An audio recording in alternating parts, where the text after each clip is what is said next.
ನನ್ನನ್ನು ನೋಡಿ ನಕ್ಕು ನೆಲದಾಡಿ ಈ ರೈತರ ಸತ್ಯವನ್ನು ಅರ್ಥ ಮಾಡಿಕೊಂಡು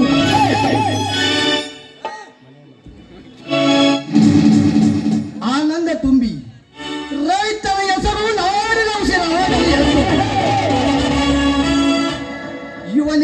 ಇವನೇ ಅನ್ನ ಕೊಡುವ ರೈತರು, ಇವನೇ ನಿಜವಾದ ನೇಗಿನ ಯೋಗಿ ಎಂದು ರೈತ ಕೃಷಿ ಮೇಳ ವೇದಿಕೆಯಲ್ಲಿ ಸಾರಿ ಹೇಳಿ ನನಗೆ ಬೆಳ್ಳಿ ನೇಗಲ ನೀಡಿ ಈ ಹಸಿರು ಶಾಲು ವಧಿಸಿ ಬೆನ್ನು ತಟ್ಟಿ ಆಶೀರ್ವದಿಸಿ ಒಂದು ಮಾತು ಹೇಳಿದ್ರಣ್ಣ. ಹೇಗೆಂದು ಹೇಳಿದರೆ ಸಹೋದರ ಬೇಗನೆ ಹೇಳು. ಕೇಳಬದ್ರಂಗಿ ಸತ್ಯವನ್ನು ನವಸಿಲೆಂದು ನಿತ್ಯ ಸಾಧಿಸುವ ನೀನು ಹತ್ತಾರು ಅಧಿಕಾರಿಗಳ ಎದುರಲ್ಲಿ ಮುಂದೊಂದು ದಿನ ಇದೇ ಸರ್ಕಾರದ ಬೆಂಬಲದೊಂದಿಗೆ ಹಳ್ಳಿಯ ಹುಡುಗ ಬೆಳ್ಳಿಯ ಕಡಗ ಅಂತ ಬಿಡುಗು ಪಡಿತೆ ನೆನಪಿರಲಿ ಅಂತ ಆಶೀರ್ವಾದ ಮಾಡಿದ್ರಣ್ಣ. ಅಂತ ಸ್ತ್ರೀ ಶಕ್ತಿಗಳನ್ನು ಶಕ್ತಿಯನ್ನು ಅವತರಿಸಿ ಶಕ್ತಿ ಕೊಡಲಿ ಅಂತ ಸಹ ನಾನು ಬೇಡಿಕೊಳ್ತೀನಪ್ಪ. ಅಂತ ಅದ್ಭುತ ಶಕ್ತಿ ಬರಬೇಕಾದರೆ ಅದು ನಿಮ್ಮಿಬ್ಬರ ಕೈ ತುತ್ತ ಆಶೀರ್ವಾದವನ್ನ. ಇಂಥ ಅದ್ಭುತ ಶಕ್ತಿ ನಿನ್ನಲ್ಲಿ ಬೆಳೆಯಬೇಕಾದರೆ ನೀನು ಶ್ರೀಹ ಜಗನ್ಮಾತೆಯರ ವರಪುತ್ರ ಕಣು. ಅಷ್ಟೇ ಅಲ್ಲ, ಆ ಬಜರಂಗಿ ಅವತಾರ ತಮ್ಮ ಅವತಾರ ಅದನ್ನು ಶ್ರೀಗಳೇ ವರ್ಣಿಸಿಬಿಟ್ಟಿದ್ದಾರಲ್ಲ. ನಿಜವಾದ ಸಂಪತ್ತು ಹಣವಲ್ಲ, ಸಂಪತ್ತು ನಿಜವಾದ ಸಂಪತ್ತು. ಆಸೆ ಇಲ್ಲದ ಪಕ್ಷಿಗಳಂತೆ ಸದಾ ಹಾರಾಡಿ ಜೀವನ ಅನುಭವಿಸದೇ ಜೀವನ ಎಂದರು. ಗುಡಿ ನೋಡುವುದಿಲ್ಲ, ದೇವರು ಮಾತನಾಡುವುದಿಲ್ಲ, ಈ ಆತ್ಮ ಶರೀರ ಮಾತನಾಡುತ್ತಿದೆ. ಯಾಕೆಂದರೆ ಭೂಮಂಡಲ ಸುತ್ತಲೂ ಕಾಲು ಕೊಟ್ಟಿದ್ದಾನೆ, 100 ವರ್ಷ ಕೆಲಸ ಮಾಡುವ ಶಕ್ತಿ ಕೈಗೆ ಕೊಟ್ಟಿದ್ದಾನೆ, ಮಾತನಾಡಲು ನಾಲಿಗೆ ಕೊಟ್ಟಿದ್ದಾನೆ. ಇದು ಎಲ್ಲವನ್ನು ಬೋಧಿಸಿ ಆ ಭಗವಂತ ದೊಡ್ಡವನು, ನಾವೆಲ್ಲ ಅವನ ಆರಾಧಕರು.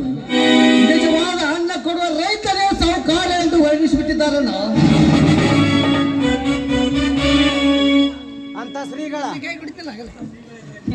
ಅಂತ ಶ್ರೀಗಳ ಎದುರಲ್ಲಿ ಅಂತವ್ರಿಗೆ ಏನು ಶಕ್ತಿಗೆ ನಿಲ್ಲಬೇಕಪ್ಪ. ಇದೇ ಪಾಲಿನ ಅಣ್ಣ ಅತ್ತಿಗೆರ ಆಶೀರ್ವಾದ. ಅಂತ ಅದ್ಭುತ ಶಕ್ತಿ ಬರಬೇಕಾದ್ರಿ ನಿಮ್ಮಿಬ್ಬರ ಕೈ ತುತ್ತಿನ ಆಶೀರ್ವಾದವಮ್ಮ, ಆಶೀರ್ವಾದ. ಇಂಥ ಅದ್ಭುತ ಶಕ್ತಿ ನಿನ್ನಲ್ಲಿ ಬೆಳೆಯಬೇಕಾದರೆ ನೀನು ಆ ಜಗನ್ಮಾತೆಯರ ವರಪುತ್ರ ಕಣೋ. ಅಷ್ಟೇ ಅಲ್ಲ ತಮ್ಮ, ಮಹಾ ಬಜರಂಗಿ ಅವತಾರ. ಆದರೆ ನೀನೀಗ ನನ್ನದೊಂದು ಮಾತು ಕೇಳಲೇಬೇಕು. ಒಂದೇ ಕಣ್ಣ 100 ಮಾತು ಹೇಳು, ಸತ್ಯವಾಗಿಯೂ ನೆರವೇರಿಸಿ ಕೊಡ್ತೇನೆ. ನೋಡ್ತಮ್ಮ, ಭಾರತೀಯರಾದ ನಾವೆಲ್ಲ ಒಂದೇ ತಾಯಿ ಮಕ್ಕಳಿದ್ದಂತೆ. ನೆಲ ಜಲದ ವಿಷಯ ಬಂದಾಗ ಪವಿತ್ರತೆಯನ್ನು ಕಾಪಾಡಬೇಕು. ಪರ ಹೆಣ್ಣನ್ನ ಕಣ್ಣೆತ್ತಿ ನೋಡಬಾರದು, ಪರ ವಸ್ತುವಿನ ಮೇಲೆ ಹಾಸ್ಯ ಪಡಬಾರದು. ಸತ್ಯಕ್ಕೆ, ನ್ಯಾಯಕ್ಕೆ, ಧರ್ಮಕ್ಕೆ ತಲೆಬಾಗಿ ನ್ಯಾಯದ ವಿರೋಧ ಸಿಡಿದೆದ್ದು ಈ ಮಣ್ಣಿನಲ್ಲಿ ಚಿನ್ನ ತೆಗೆಯುವ ಮಣ್ಣಿನ ಮಗ ನೀನಾಗಬೇಕು. ನನ್ನ ಆಸೆ. ಇದು ಯಾವ ದೊಡ್ಡ ಮಾತಣ್ಣ. ಜೈ ಜವಾನ್ ಜೈ ಕಿಸಾನ್ ಎಂಬ ಮೂಲ ಮಂತ್ರದಿಂದ ಮುನ್ನಡೆದು ನೆಲ ಜಲದ ವಿಷಯಕ್ಕೆ ನನ್ನ ಪ್ರಾಣನೇ ಒತ್ತಿ ಇಟ್ಟು ಕಾಮಿನಿ ಕಾಂಚನ ನನ್ನ ಕಾಲ ಕೆಳಗೆ ತುಳಿದ ಹಾಕಿ ಪರಸ್ತ್ರೀಯರ ಹೆಣ್ಣನ್ನು ನನ್ನ ತಾಯಿಯಂತೆ ನೋಡುತ್ತೇನೆ. ಸತ್ಯಕ್ಕೆ ಧರ್ಮಕ್ಕೆ ತೆರೆ ಬಾಗುತ್ತೇನೆ, ಅಧರ್ಮಕ್ಕೆಂದು ತೆರೆ ಬಾಗಲಾರೆ. ಆದರೆ ಎಂಬ ಅರ್ಧ ಮಾತೇಕೆ ಸಹೋದರ? ಕೇಳಣ್ಣ ಆ ಮಾತಿನ ಮರ್ಮವನ್ನು. ಅನ್ಯಾಯ ನನ್ನ ಉಸಿಗೆ ಎಂದು ಕೆಲ ಎತ್ತಿ ಬರುವವರ ತೆರೆಯಂತೆ ತೆಗಿತೀನಿ. ಪರದನ ಪರಸ್ತ್ರೀಯರನ್ನು ಕಳ್ಳ ಕಾಳಸಂತಿ ಮಾಡಿ ರೈತರಿಗೆ ಮೋಸ ಮಾಡಿದ ಆ ವೀರರ ರುಂಡಲೇ ತೆಗಿತೀನಿ. ಈ ಮಾತು ನಿನ್ನ ಪಾದ ದಾಣಿಗೂ ಸತ್ಯ.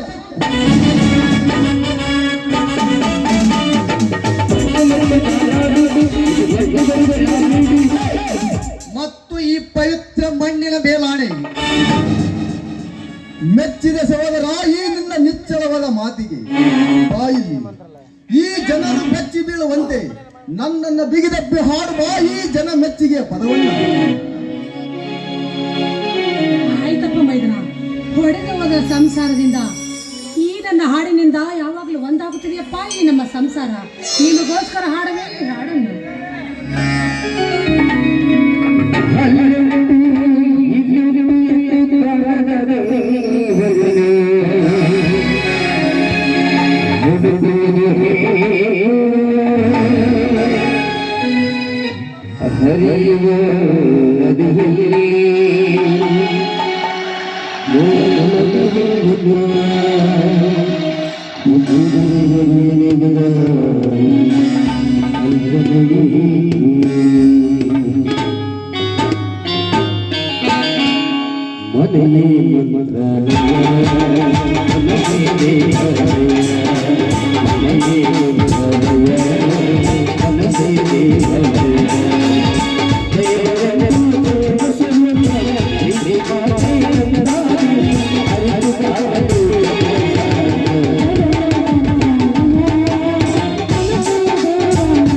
ಹಸುವಾಗ್ತಾ ಇದೆ.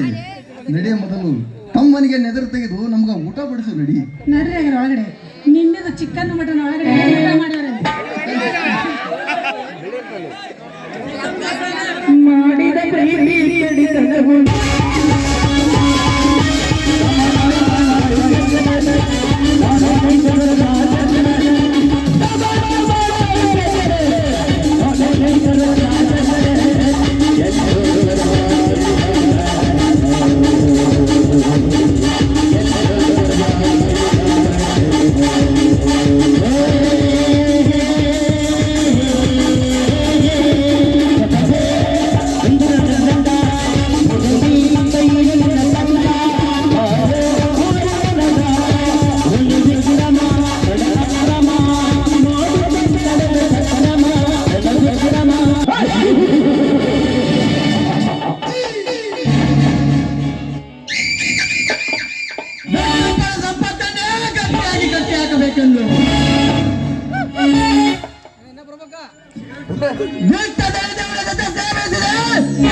ಪಟ್ಟಣದ ಲಾರಿ ಅಂತಿರುವ ಆ ಕಾವೇರಿ ಎತ್ತ ಆರುತ್ತಲ್ಲ ಈ ನನ್ನ ಮನಸ್ಸು.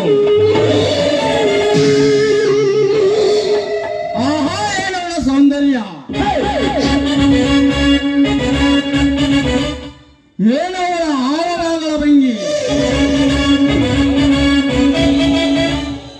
ಪುಂಗಿಯನಾದಕ್ಕೆ ಆ ಕರಿನಾಗಡೆ ಎತ್ತಿ ಆಡುವಂತಿದೆ ಅವಳ ನಡತೆ.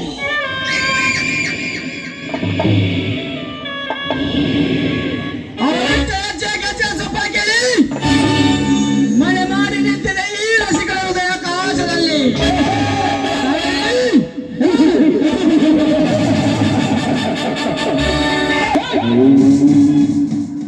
ನಾಳೆ ಬೆಳಗಿನ ಜಾವ ನಾನು ನಿನ್ನನ್ನು ಕಾಣಲೇಬೇಕು. ಅಂದಾಗ ಈಡೇರ್ತದೆ ಈ ಆತುರದ ಕಾಮದ ಬಯಕೆ.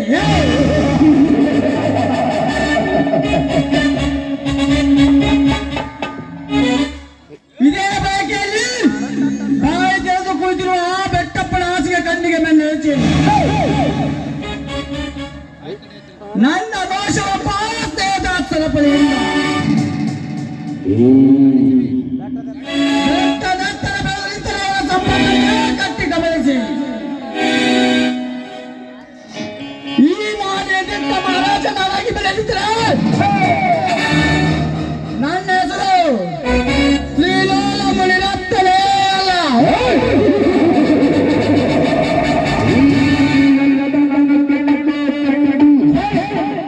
This is my challenge.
ನಿನ ಮಾರಿ ನೋಡಂಗ ಆಗೈತಿ, ನಿನ ಮಾರಿ ನೋಡಂಗ ಆಗೈತಿ.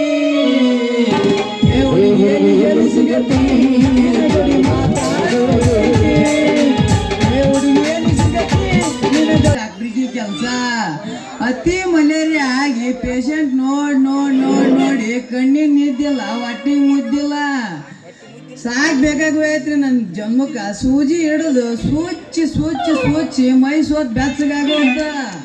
ಚಳಿನಿಂದ ಜ್ವರ ಬರ್ತಾವು, ಜ್ವರನಿಂದ ಚಳಿ ಬರ್ತಾವು. ಇವೆರಡೂ ಕಡಿಮೆ ಮಾಡಾನ. ಅದ್ಯಾವುದೋ ಕೊರೋನಾ ಅಂತ, ಓಮ್ಯಾಕ್ರಿನ್ ಅಂತ ಇವು ಬರ್ತಾವ. ಬರ್ಲಿ ಮೊದಲಿಗೆ ನನ್ನ ಕೋರ್ಸ್ ಮುಗಿಸಿ ಯಾವ ಹುಡುಗಿ ನೋಡ್ತೀನಿ.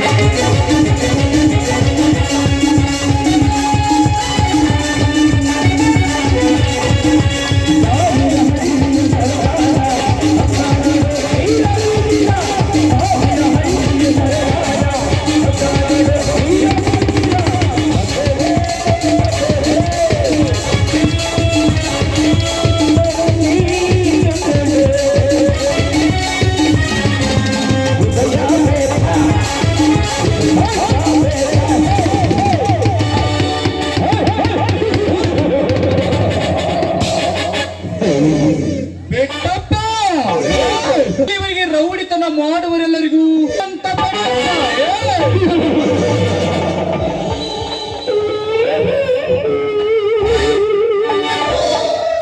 ರಾಷ್ಟ್ರಕ್ಕೆ ಒಬ್ಬ ಪ್ರಧಾನಿ ಆದರೆ ರಾಜ್ಯಕ್ಕೆ ಮುಖ್ಯಮಂತ್ರಿ.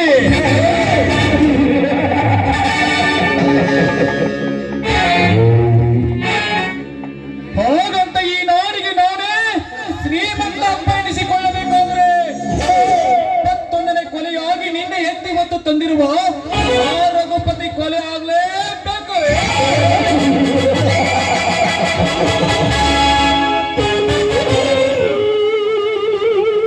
ಹಂಗಾಗ ನಾನಾಗಲೇ ಈ ನಾಡಿನ ಕೋಟ್ಯಾಧೀಶ್ವರಿ.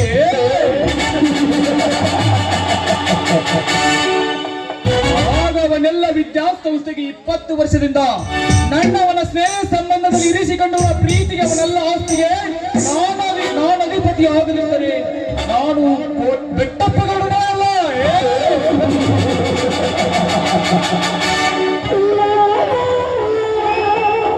ಕಪಾಲಿ, ಅದೇನಂತ ಬೇಗ ಹೇಳೋಣ. ಆದರೆ ನಾನು ಹೇಳಿದಂತೆ ಆ ರಘುಪತಿ ಎಲ್ಲ ಅಧಿಕಾರ ಮತ್ತು ಆಸ್ತಿಗೆ ಸಹಿ ಹಾಕಿದ್ದಾನೆ. ನಾನು ಎಷ್ಟೇ ಬೇತರ ಮಾಡಿದ್ರು ಸಹಿ ಹಾಕ್ತೇನೆ ಗೌಡ್ರಿ. ಆದರೆ ಈ ಕ್ಷಣದಲ್ಲಿ ಆ ನೆಲ ಮನೆಯಿಂದ ಎಳೆದು ತಣ್ಣೀರು ಅಂತ ನರಕುಣಿಯ ಈ ಕ್ಷಣ ಎಳೆದು ತರದಲ್ಲಿ ಕಪ್ಪಿದ ಕೊಡೋಣ ಗೌಡ್ರಿ. ಆ ಬದಿಗೆ ಗಾಡಿಯ ಸಪ್ಪಳ ಆಗ್ತದೆ, ಇಲ್ಲಿ ಆ ಬದಿಗೆ ಇಲ್ಲಿಗೆ ಬಂದದ್ದು ಕಾಣ್ತದೆ. ಈ ಸಮಯ ಕಾದು ನಿಧನಿಸಿ ಕೆಲಸವನ್ನು ಮಾಡಿಕೊಡಬೇಕು. ಹೌದೇ, ಈಗೇನು ಮಾಡಬೇಕು? ಅದಕ್ಕೇಕೆ ಗೌಡ್ರೆ ಬೇಗ ಬೀಚಿಯನ್ನು ಬಿಟ್ಟು ಬಿಡಿ. ಅದಕ್ಕೆಲ್ಲ ನಾನಿದ್ದೇನೆ, ಮಾತಿನಲ್ಲಿ ಅವನ ಕೆಲಸವನ್ನು ಮುಗಿಸಿಕೊಡ್ತೇನೆ. ನಿನ್ನ ಬುದ್ಧಿಯ ಚಾತುರ್ಯಕ್ಕೆ ಮೆಚ್ಚಿದ್ದೇನೆ ಕಪಾಲಿ. ಏನು ಮಾಡ್ತೋ ಮಾಡು.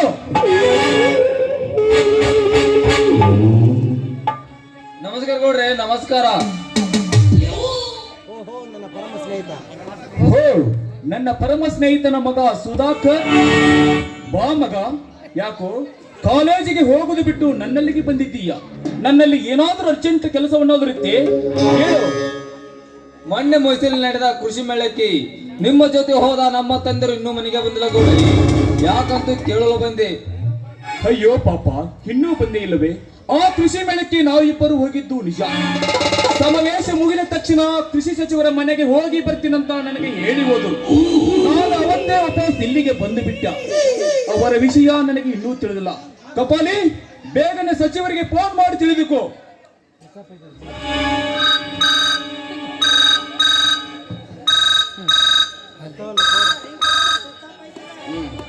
ಸಚಿವರು ಸುತ್ತಾಬೈದು ಗೌಡ್ರಿ. ಅಂದಿನಿಂದ ಇಂದಿನವರೆಗೂ ನಮ್ಮ ತಂದೆಯ ಫೋನ್ ಸ್ವಿಚ್ ಆಫ್ ಇದೆ ಗೌಡ್ರಿ. ಏನ್ ಹಾಗೆ ನಮ್ಗೆ ಒಂದು ತಿಳಿತಿಲ್ಲ ಗೌಡ್ರಿ, ತಿಳಿತಿಲ್ಲ. ಪಾಪ, ಹೀಗಾಗ ಬರುತ್ತು. ನೀವು ಇನ್ನು ಓದುವ ಸಣ್ಣ ಮಕ್ಕಳಿದ್ದೀರಿ. ಎಲ್ಲಿ ಅಪಾಯವಾಗಿದೆಯೋ ಎನ್ನು ಒಂದು ತಿಳಿಸಿಲ್ಲ. ನನ್ನ ಹತ್ತಿರ ಸಿಕ್ಕಾಪಟ್ಟಿ ಸಾಲ ಮಾಡಿ ದೊಡ್ಡ ಸಂಸ್ಥೆಯನ್ನು ಕಟ್ಟಿದ್ದಾರೆ. ಒಂದು ದಿನಾಲೂ ನಾನು ನಿಮ್ಮ ತಂದೆಗೆ ಹಣ ಕೊಡಂತ ಕೇಳಿಲ್ಲ. ಒಂದು ವೇಳೆ ನಿಮ್ಮ ತಂದೆಗೆ ಹೆಚ್ಚು ಕಡಿಮೆ ಆದರೆ ನಿನ್ನ ಮುಂದೆ ಆ ವ್ಯವಹಾರ ಹೇಗೆ ಹೇಳಲಪ್ಪ? ಇದು ಸಣ್ಣವನಾದಿ. ಏನು, ನಮ್ಮ ತಂದೆಯವರು ನಿಮ್ಮ ಹತ್ರ ಸಾಲ ಮಾಡಿದ್ರ ಗೌಡ್ರಿ? ಕೋಟಿಗಟ್ಟಲೆ ಸಾಲ ಮಾಡಿದ್ದಾರೆ ತಮ್ಮ. ನೀನು ಸಣ್ಣವನಾದಿ, ನಿನ್ನ ಮುಂದೆ ಹೇಗೆ ಹೇಳಲಿ ನಾನು? ಬಾಯಿ ಮುಚ್ಚ ಸೌಕರ, ಬಾಯಿ ಮುಚ್ಚು. ಹಳೆಯದ ಹುಡುಗನ ಮುಂದೆ ಹಿರಿಯದಾದ ಮಾತನ್ನು ಹೇಳಿ ಯಾರ ಮನೆ ಸ್ಮಶಾನ ಮಾಡಬೇಕಂತ ಮಾಡಿವೋ ಬರ. ಹೋಗಲೇ ಬಜರಂಗಿ, ಸ್ವಲ್ಪ ನನ್ನ ಮಾತನ್ನು ಕೇಳು. ಹೇಳುವುದಕ್ಕೂ ಕೇಳುವುದಕ್ಕೂ ಸಮಯ ಈಗಿನ. ಅವನ ಹಣದ ವ್ಯವಹಾರವೆಲ್ಲ ನನಗಲ್ಲದೆ ನನ್ನ ಅಣ್ಣನಿಗೆ ಚೆನ್ನಾಗಿ ಗೊತ್ತಿದೆ. ಅದನ್ನು ಬೆಟ್ಟ ಮರ್ಯಾದೆಯಿಂದ ನನ್ನ ಮಾವ ಎಲ್ಲಿದ್ದಾನೆ, ಎಲ್ಲಿ ಬಚ್ಚಿಟ್ಟಿದ್ಯಾ? ನಿಜ ಹೇಳು. ಇಲ್ಲಂದ್ರೆ ಮೊದಲೇ ಊರು ಬಡವ ಬಡವ ಎಂದು ಕೂಗುವ ನಿಮ್ಮಂತ ನರಕದ ನಾಯಿಯ ರುಂಡವ. ಅದಕ್ಕಿಂತ ಪೂರ್ವದಲ್ಲಿ ನಿನ್ನ ಜೊತೆ ಹೋಗಿ ನಿನ್ನಿಂದ ಹೇಗೆ ದೂರ ಇದ್ದಾನಂತೆ ತನಿಖೆ ನಡೆಸಿ ವರದಿ ರೆಡಿ ಮಾಡಿಸುವರೆ ಗಲ್ಲಿಗೆ ಹಚ್ಚುತ್ತೇನೆ. ಅದಕ್ಕಿಂತ ಮೊದಲು ಕೇಳು. ಸಂಶಯ ಮಾಡಿ ಸಂಬಂಧ ಹಾಳು ಮಾಡಿಕೊಳ್ಳುವುದೇನೋ ಬಜರಂಗಿ? ಈಗಾಗಲೇ ನಾನು ಸುಧಾಕರ್ನಿ ಎಲ್ಲ ತಿಳಿಸಿದ್ದೇನೆ. ನಿನಗೆಂತಲೂ ನನಗೆ ಅವನ ಮೇಲೆ ಅಪಾರವಾದ ನಂಬಿಕೆ ಇದೆ. ಸಮಾವೇಶ ಮುಗಿದ ತಕ್ಷಣ ಕೃಷಿ ಸಚಿವರ ಮನೆಗೆ ಹೋಗಿ ಬರ್ತೀನಂತ ನನಗೆ ಹೇಳಿ ಹೋದರು. ಮತ್ತೆ ನಾನು ವಾಪಸ್ ಇಲ್ಲಿಗೆ ಬಂದು ಬಿಟ್ಟ. ಆ ವಿಷಯ ನನಗೆ ಇನ್ನೂ ತಿಳಿದಿಲ್ಲ. ಪಾಲಿ, ಸುಧಾಕರ, ಅನೇಕ ವರ್ಷದಿಂದ ನಿಮ್ಮ ತಂದೆಯವರು ಸೇವೆ ಬೇಯಿಸಿದ್ರು ನಮ್ಮ ಗುರು ಜೊತೆ. ನಿಮ್ಮನು 10 ವರ್ಷದರೆ ಆದರೂ ಮೇಲಾದರೂ ನಿಮಗೆ ನೆಮ್ಮದಿಯಿಲ್ಲ. ಅದಂತೂ ನಿಜ. ಆದ್ರೆ ಮಾಮ, ಈಗೇನು ಮಾಡೋದು? ಕೃಷಿ ಸಚಿವರ ಜೊತೆ ಮಾತನಾಡಿ ಸಂಪೂರ್ಣ ಮಾಹಿತಿ ತಿಳಿದುಕೊಳ್ಳೋಣ. ಅವರ ಇವರಲ್ಲಿ ಏನಾದರೂ ವ್ಯತ್ಯಾಸ ಕಂಡು ಬಂದರೆ ಈ ದೊಡ್ಡಪ್ಪ ಗೌಡನ ಅಹಂಕಾರದ ಬೆಚ್ಚಿ ಜೀವಂತ ಸಮಾಧಿ ಮಾಡಿಬಿಡೋಣ. ಬನ್ನಿ ಸುಧಾಕರ್, ಹೋಗೋಣ.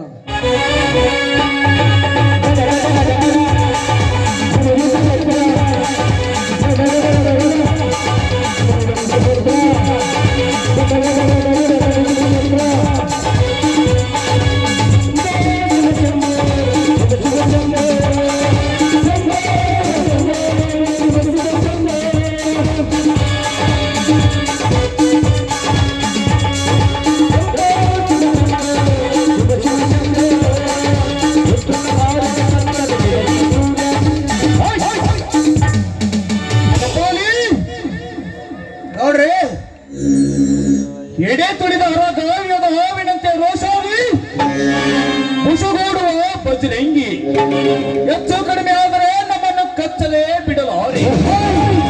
ಈತ ಎಡೆ ಎತ್ತಿ ನಿಲ್ಲುವ ಮೊದಲೇ ಆ ರಘುಪತಿಯನ್ನು ಕೊಲೆ ಆಗಲೇಬೇಕು. ಆ ರಘುಪತಿಯಿಂದ ಸೈಯನ್ನು ತೆಗೆದುಕೋ ಮೊದಲೇ. ಹೀಗಾಗಿ ತಂದು ಬಿಡ್ತಾನೆ ಗೌಡ್ರೆ.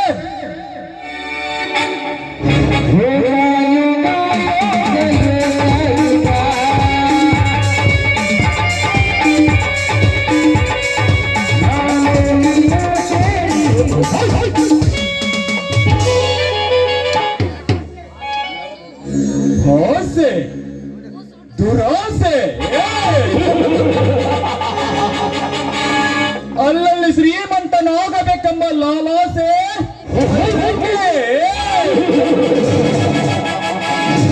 ಅತಿಯಾದ ಬಲವನ್ನು ಹೊಂದಿರುವ ಈ ಬೆಟ್ಟಪ್ಪನ ಮುಂದೆ ಹಾರಾಡಿ ನನ್ನನ್ನು ಜೀವಂತ ಸಮಾಧಿ ಮಾಡ್ತೀಯ ಮಗನೇ? ಆಗ್ಲಿ ನೋಡೋಣ. ಈ ಯುದ್ಧದಲ್ಲಿ ನಾನೇ ಗೆದ್ದು ನನಗೆ ಜಿದ್ದ ಹಾಕಿ ಹೋದ ನಿನ್ನ ಸಂಸಾರ ರೊಚ್ಚು ನೂರು ಮಾಡಿ ಈ ರೊಚ್ಚಿನಲ್ಲಿ ನಿನ್ನನ್ನು ಕೊಚ್ಚಿ ಹಾಕಿ ಈ ನಾಡಿಗೆ ನಾನೇ ಬೆಟ್ಟಪ್ಪಗೌಡ ಅನಿಸಿಕೊಳ್ಳದಿದ್ದರೆ ನಾನು ಪೊಲೀಸ್ ಪಾಟೀಲ್ ಬೆಟ್ಟಪ್ಪಗೌಡನೇ ಅಲ್ಲ.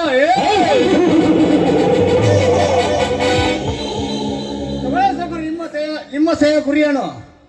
ನಿಮಗೆ ಬೇಕಾಗಿ ತಿಂದು ಬಿಸಾಡಿ ಬಿಡಿ. ರಘುಪತಿ, ನೀನು ನನ್ನ ಹಳೆಯ ಸ್ನೇಹಿತ, ಮರ್ಯಾದೆಯಿಂದ ಹೇಳ್ತೀನಿ ಕೇಳು. ಈಗ ನೀನು ವಿದ್ಯಾಸಂಸ್ಥೆಯ ಅಧ್ಯಕ್ಷ ಸ್ಥಾನ ನನಗೆ ಕೈ ಬಿಟ್ಟು ಕೊಡು. ಹಳೆ ಸ್ನೇಹಿತ ಅಂತ ಯಾವ ಬಾಯಿಂದ ಮಾತಾಡ್ತೀಯ? ಸ್ನೇಹ ಸಂಬಂಧ ಅನ್ನೋದು ಜೀವಕ್ಕೆ ಜೀವ ಕೊಡೋದು, ಸ್ನೇಹ ಜೀವ ತೆಗೆಯೋದು. ನಿನಗೆ ಅಧಿಕಾರದ ಆಸೆ ಇದ್ದರೆ ಮೊದಲೇ ನಿನಗೆ ರಾಜೀನಾಮೆ ಪತ್ರ ಕೊಟ್ಟು ನಿನ್ನ ಅಧ್ಯಕ್ಷನಾಗಿ ಮಾಡುತ್ತಿದ್ದೆ. ಆದರೆ ನನ್ನನ್ನು ಈ ಸ್ಥಿತಿಗೆ ತಂದು ಮಾನ ಕಳೆದು ನನ್ನ ಪ್ರಾಣ ತೆಗೆಯುವಷ್ಟು ಕ್ರೂರಿಯಾದಲ್ಲ ನೀನು ಮನುಷ್ಯನಲ್ಲಿ. ರಾಕ್ಷಸ ಅಂತೀಯ? ಆದರೂ ಪರವಾಗಿಲ್ಲ, ಮೊದಲು ಈ ರಾಜೀನಾಮೆ ಪತ್ರಕ್ಕೆ ಸಹಿ ಹಾಕಿ. ಇವನೇ ಮುಂದಿನ ಅಧ್ಯಕ್ಷ ಅಂತ ಅಪ್ಪನಿ ಕೊಡು. ಅಪ್ಪಾಲಿ, ಬೇಗ ಸಹಿ ಮಾಡಿಸಿಕೊ ಇವನಿಂದ.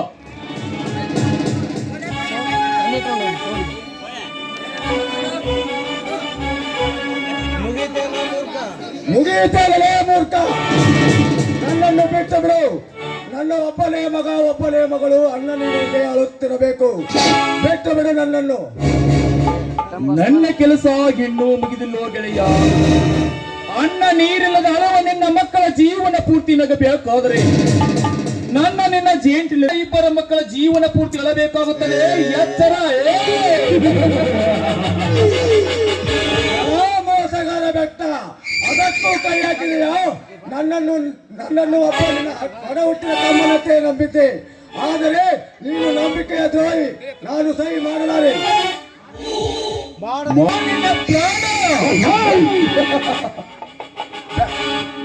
ಬೆಟ್ಟಪ್ಪ, ಆಸ್ತಿಗಾಸೆಗಾಗಿ ಪರಮ ಸ್ನೇಹಿತನಾದ ನನ್ನ ಪ್ರಾಣ ತೆಗಿತೀಯಾ?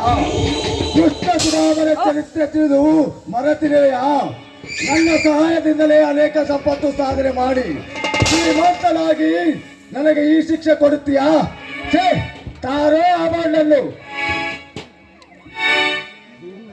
ನಿನ್ನ ಸ್ನೇಹಕ್ಕಿಂತ ನನ್ನ ಶ್ರೀಮಂತಿಕೆ ದೊಡ್ಡದಲ್ಲ. ಯಾಕೆ ಆಸ್ತಿ ಹೊಲ ತತ್ತು ಅಂತ ಮಾಡ್ಕೋತೀನಿ? ನೀನು ಒಬ್ಬ ನನ್ನ ಅಪ್ಪಗ ಹುಟ್ಟಿದ ಕಿರಿಮಗ ಅಂತ ತಿಳಿದು ಸಹಿ ಮಾಡ್ತೀನಿ. ತಾರೋ ಆ ಪತ್ರ ಅಲ್ಲ. ಈ ಸಹಿ ನಿನ್ನ ಪಶ್ಚಾತ್ತಾಪಕ್ಕೆ ನಾಂದಿ ಆಡುವ ಸಹಿ ಕಣಲೆ. ಇದರ ಪರಿಣಾಮ ನೀನು ಮುಂದೆ ಒಂದು ದಿನ ಅನುಭವಿಸಲೇಬೇಕು. ನಿನ್ನನ್ನು ನಾನೀಗ ಜೀವಂತವಾಗಿ ಬಿಟ್ಟಿಲ್ಲವೇ? ಈ ಪಶ್ಚಾತ್ತಾಪ ನಾನು ಅನುಭವಿಸುವುದೇ? ಬೇಗ ಜನ ಮುಗಿಸ್ಬಿಡಿ, ಇಲ್ಲಾದರೆ ಈ ಸುದ್ದಿ ನಾಡಿಗೆ ಎಬ್ಬಿ ಇಂಥದ ಬೀಜರು ಶುರುವಾಗದೆ. ಎಂಥ ಮೋಸದ ಮಾತಾಡ್ತಿರಲಿ ಆರಾಮ್ ಕೋರ್ಸುವ ಮಕ್ಕಳೇ. ಇದು ಮೋಸದ ಮಾತನ್ನು ಗೆಳೆಯೋ. ಆಸವಕ್ಕಾಗಿ ಬೆಳಗಾಗ ವಿಷಯ ಸಿದ್ಧನಾಗೋ ಸಾವಿಗೆ.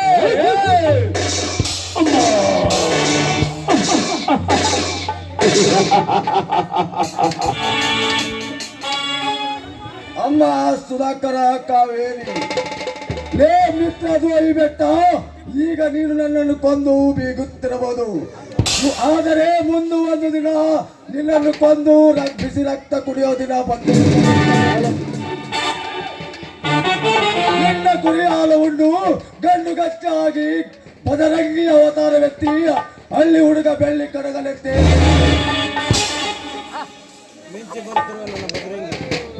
ಮಿಂಚಿ ಬದುಕುತ್ತಿರುವ ನನ್ನ ಬದರಂಗಿ ನಿನ್ನನ್ನು ಹರಕೆ ಕೋರದಂತೆ ಕಳೆದು ನಿನ್ನ ಬಿಸಿ ರಕ್ತ ಕುಡಿಯದೇ ಬಿಡಲಾರೆ. ನೆನಪಿರಲಿ ಬದರಂಗಿ.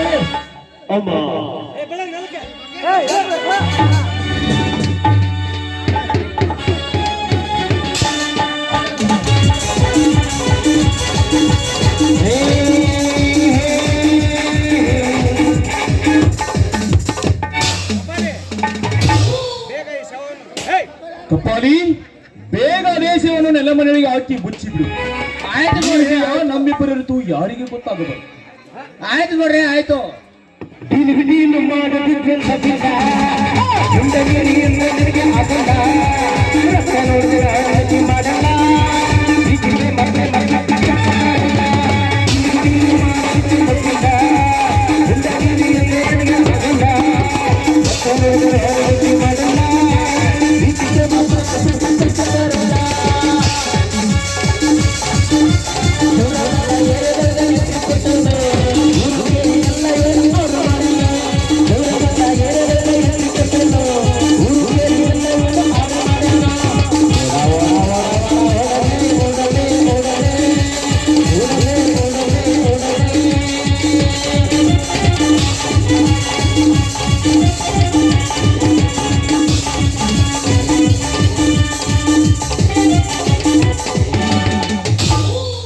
ನೋಡಿ, ಏನಿದೆಯಲ್ಲ ಈ ರಘುಪತಿಯ ಕೆಲಸ.